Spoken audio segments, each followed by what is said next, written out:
Hey friends, welcome to my channel. तो आज हम बात करेंगे कि अगर आपकी कोई इंसल्ट करता है तो आपको क्या करना चाहिए। जब कोई हमारी इंसल्ट करता है तो इससे हमारी खुशियाँ, सेल्फ कॉन्फिडेंस और मेंटल पीस सब में कमी आती है और इस वजह से लॉन्ग टर्म में डिप्रेशन और एंजाइटी जैसे असर भी देखने को मिलते हैं। तो इस वीडियो में मैं आपसे कुछ ऐसे रिस्पॉन्सेज के बारे में बात करूंगी जो आप अपने इंसल्ट होने पर देते हैं या जो आपको देने चाहिए।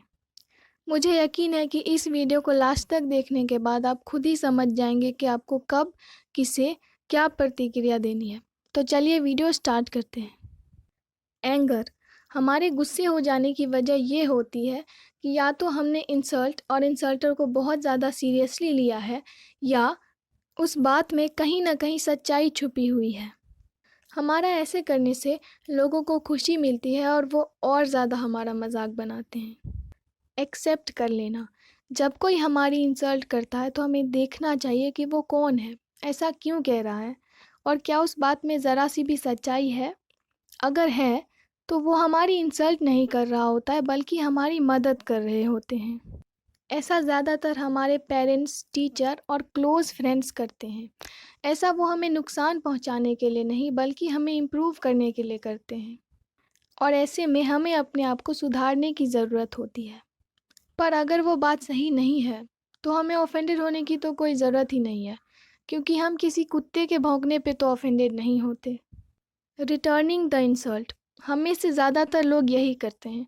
जिसने हमारी इंसल्ट की होती है हम बदले में उसकी भी इंसल्ट कर देते हैं।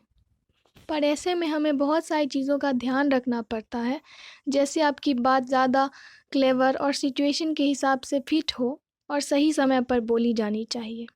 पर आपका ऐसा करना आपको इंसल्टर के लेवल तक नीचे और उसे आपके लेवल तक ऊपर ले आते हैं, भले ही आपने कितना ही स्मार्ट आंसर क्यों ना दिया हो। और ना ही ऐसा करने से आपके प्रॉब्लम्स में कमी आती है बल्कि वो और ज़्यादा बढ़ते ही हैं। ह्यूमर, बहुत सारी सिचुएशंस में ये बेस्ट वे हो सकता है अपने आप को डिफेंड करने का, स्पेशली तब जब वे किसी क्लोज फ्रेंड या रिलेटिव की तरफ से हो। ऐसा करने से ना ही आपकी बेइज्जती होती है ना ही सामने वाले की बेइज्जती होती है और माहौल की टेंशन भी कम होती है। जैसे जब कोई आपकी किसी कमी के बारे में कुछ बोल रहा होता है तब आप हंसकर बोल सकते हैं कि आपको मेरे बारे में बहुत कम पता है, मेरी और भी बहुत सारी कमियां हैं। पर आपको ऐसा कुछ भी कहने के टाइम अपनी लिमिट्स के बारे में ध्यान रखना चाहिए।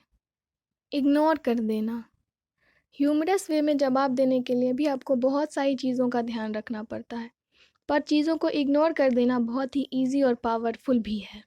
इसका सीधा सा मतलब यह होता है कि आप सामने वाले की बात को उतना इम्पोर्टेंस ही नहीं दे रहे हैं जितनी वो चाहता था, और इतना कर देना भी काफ़ी है। क्योंकि बहुत सारे लोग हमारी इंसल्ट इसलिए भी करते हैं क्योंकि वो हमारे जैसे नहीं बन सकते या हमें उनसे ज़्यादा इम्पोर्टेंस मिलती है, इसलिए वो हमको दुखी करके या नीचा दिखाकर खुश होते हैं। और ऐसे लोगों को इग्नोर करना ही सही होता है। हमें बैड फील करवाना किसी और के हाथ में नहीं होता, ये हमारी ही सोच और हमारे ही रिएक्शंस पर डिपेंडेड होता है। तो अब आप समझ गए होंगे कि आपको कब, किसे, क्या रिएक्शन किस बात पर देनी है।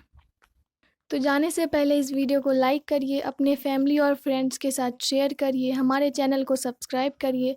कमेंट्स में ज़रूर बताइए ये वीडियो आपको कैसी लगी। Thanks for watching. Thank you.